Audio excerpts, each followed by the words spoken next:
سبحان الذی اسری بعبدہ لیلا من المسجد الحرام الی المسجد الاقصی الذی بارکنا حولہ، کہ پاک ہے وہ ذات جو راتوں رات اپنے بندے کو لے گیا مسجد حرام سے مسجد اقصی کی طرف، جس کے گرد و نواح کو ہم نے برکت عطا فرمائی ہے۔ آج آپ کو اقصی کے مطالبے سے دستبردار کریں گے تو پھر کل مسجد حرام کے مطالبے سے بھی دستبردار ہو جاؤ گے، تو کل پھر مسجد نبوی کے ملکیت سے بھی دستبردار ہو جاؤ گے۔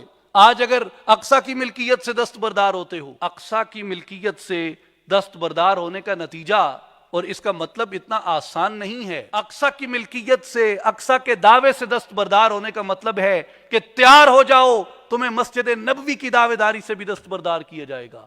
تیار ہو جاؤ، پھر تمہیں مسجد حرام کی دستبرداری سے بھی، اس مسجد حرام کی دعوے داری سے بھی دستبردار کیا جائے گا۔ یہ میرا اثاثہ ہے، میرے مذہب کا، میری قوم کا، میری کتاب نے مجھے یہ محبت سکھائی ہے، میں کیسے اس سے دستبردار ہو سکتا ہوں؟